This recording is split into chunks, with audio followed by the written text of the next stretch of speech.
একটু ভাবুন তো, যদি কেউ আপনাকে বলে ইতিহাসের সবচেয়ে বড় ইবাদতগুজার কে ছিল, আপনি হয়তো কোনো নবীর নাম বলবেন, কোনো সাহাবীর নাম বলবেন, কোনো বুজুর্গের নাম বলবেন। কিন্তু যদি বলা হয় সে ছিল এমন একজন যে হাজার হাজার বছর ধরে আল্লাহর ইবাদত করেছে, 7 আসমান পেরিয়ে আরশের কাছে পৌঁছে গিয়েছিল, ফেরেশতারা তাকে সম্মান করত, তার জ্ঞান ছিল অতুলনীয়, তার ইবাদত ছিল অবিরাম, তারপরও সে হয়ে গেল ইতিহাসের সবচেয়ে অভিশপ্ত সত্তা। শুনতে অবিশ্বাস্য লাগছে, কিন্তু এটাই সত্যি। এবং এই সত্যের মধ্যে লুকিয়ে আছে এমন একটি শিক্ষা যা হয়তো আমাদের জীবন বদলে দিতে পারে। আজকের গল্প সেই সত্তার, যে একসময় ছিল আল্লাহর দরবারের সবচেয়ে পরিচিত মুখ, আর আজ জাম নেওয়া হয় কেবল ঘৃণায় এবং আশ্রয়ের দোয়ায়। সে ইবলিস। তার উত্থান এবং পতনের এই গল্প শুধু একটি ঐতিহাসিক ঘটনা নয়, এটি আমাদের প্রত্যেকের জন্য একটি জীবন্ত সতর্কবার্তা। শুরুটা করতে হবে একেবারে গোড়া থেকে। আল্লাহ তাআলা যখন এই সৃষ্টি জগৎ তৈরি করলেন, তখন দুটি প্রধান সৃষ্টি ছিল। একটি হলো ফেরেশতা, যাদের তৈরি করা হয়েছিল নূর থেকে, আলো থেকে।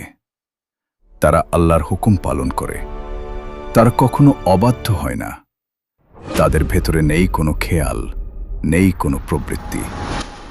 আরেকটি হলো জিন, যাদের তৈরি করা হয়েছিল আগুন থেকে, ধোঁয়াবিহীন অগ্নিশিখা থেকে। তাদের ছিল স্বাধীন ইচ্ছা, ভালো করার ক্ষমতা, মন্দ করার ক্ষমতা, দুটোই। ইবলিস ছিল এই জিন জাতির সন্তান। তার পূর্বপুরুষরা ছিল আগুনের সন্তান। কিন্তু ইবলিস জন্ম থেকেই ছিল আলাদা। অন্য জিনরা যখন নিজেদের জগতে মেতে থাকত, ইবলিস তখন আল্লাহর ইবাদতে মগ্ন থাকত। তার ভেতরে ছিল এক অদ্ভুত তৃষ্ণা, জ্ঞানের তৃষ্ণা, ইবাদতের তৃষ্ণা, আল্লাহর নৈকট্যের তৃষ্ণা। সে শিখত, প্রতিদিন শিখত, প্রতিটি মুহূর্তে শিখত এবং থামত না। দিন গেল, রাত গেল, যুগ পেরিয়ে গেল, কিন্তু এতটুকুতে সে সন্তুষ্ট ছিল না। সে চাইল আরও উপরে যেতে। আল্লাহর রহমতে তার সেই সুযোগ হল। সে ফেরেশতাদের সাথে মিশে গেল, তাদের সাথে ইবাদত করতে লাগল, তাদের সাথে আল্লাহর তাসবিহ পড়তে লাগল, এবং একসময় সে হয়ে উঠল ফেরেশতাদের শিক্ষক। একজন জিন যে ফেরেশতাদের শেখাচ্ছে, এটা ভাবতেই অবাক লাগে, কিন্তু এটাই হয়েছিল আল্লাহর অসীম দয়ায়, তার অনুগ্রহে। ইবলিসের অক্লান্ত পরিশ্রম এবং ইবাদতের পুরস্কার হিসেবে। এরপর শুরু হল এক অবিশ্বাস্য যাত্রা। প্রথম আসমান থেকে দ্বিতীয় আসমান, দ্বিতীয় থেকে তৃতীয়, তৃতীয় থেকে চতুর্থ। ধীরে ধীরে তার ইবাদত এবং জ্ঞানের বলে ইবলিস পৌঁছে গেল 7 আসমান পেরিয়ে, আরশের কাছাকাছি, সেই পবিত্র জায়গায় যেখানে থাকেন সবচেয়ে সম্মানিত ফেরেশতারা। সেই জায়গায় ইবলিসও একটি স্থান পেয়েছিল। বাইরে থেকে দেখলে মনে হতো এই সত্তা কতটা ভাগ্যবান, কতটা ধন্য, আল্লাহর এত কাছে পৌঁছে গেছে। কিন্তু ভেতরে কি হচ্ছিল? ভেতরে একটি বিষ ধীরে ধীরে জমছিল। এত ইবাদত, এত জ্ঞান, এত মর্যাদা, এই সব কিছু মিলে তার ভেতরে জন্ম নিচ্ছিল একটি অনুভূতি, আমি বিশেষ, আমি অনন্য, আমার মতো কেউ নেই। সে হয়তো নিজেও বুঝতে পারেনি, কিন্তু সেই অনুভূতি ছিল, লুকিয়েছিল, ঘাপটি মেরেছিল, অপেক্ষায় ছিল সঠিক মুহূর্তের। এবার আসি সেই মুহূর্তে, যে মুহূর্ত সব কিছু বদলে দিল। আল্লাহ তাআলা ঘোষণা করলেন, তিনি পৃথিবীতে একটি নতুন সৃষ্টি তৈরি করবেন। এই সৃষ্টি হবে পৃথিবীর খলিফা এবং এই সৃষ্টি তৈরি হবে মাটি থেকে। ফেরেশতারা জিজ্ঞেস করল, হে আল্লাহ, এই সৃষ্টি কি পৃথিবীতে ফাসাদ করবে না, রক্ত ঝরাবে না? আল্লাহ বললেন, আমি যা জানি তোমরা তা জানো না। তারপর তৈরি হলেন আদম আলাইহিসসালাম মাটি থেকে। আল্লাহ তাকে সমস্ত জিনিসের নাম শেখালেন, এমন জ্ঞান দিলেন যা ফেরেশতাদের কাছেও ছিল না। এরপর আল্লাহ হুকুম দিলেন, সিজদা করো আদমকে। সব ফেরেশতা সাথে সাথে সিজদায় পড়ে গেল, কিন্তু ইবলিস, সে দাঁড়িয়ে রইল, নড়ল না, ঝুঁকল না, সিজদা করল না। এই একটি মুহূর্ত, এই একটি সিদ্ধান্ত, হাজার হাজার বছরের ইবাদত এক নিমেষে শেষ। আল্লাহ জিজ্ঞেস করলেন, ইবলিস, কি হলো তোমার? কেন সিজদা করলে না? এবং ইবলিস যা বলল সেটি ইতিহাসের সবচেয়ে ভয়ঙ্কর বাক্যগুলোর একটি। সে বলল, আমি কি তাকে সিজদা করব যাকে তুমি মাটি থেকে তৈরি করেছ? আমি তার চেয়ে উত্তম। আমাকে তৈরি করা হয়েছে আগুন থেকে, আর তাকে তৈরি করা হয়েছে মাটি থেকে। এই কথাগুলো কোরআনে আল্লাহ নিজে উল্লেখ করেছেন, সূরা আরাফে, সূরা সাদে, একাধিক জায়গায়। এখন একটু থামুন, একটু ভাবুন, ইবলিস কি মিথ্যা বলেছিল? না, সে সত্যি আগুন থেকে তৈরি। আদম আলাইহিসসালাম সত্যি মাটি থেকে তৈরি। তথ্যগতভাবে সে ঠিকই বলেছিল, কিন্তু তার ভুলটা কোথায়? তার ভুল ছিল এখানে, সে নিজের সীমিত বুদ্ধি দিয়ে আল্লাহর অসীম হিকমতকে বিচার করতে বসেছিল।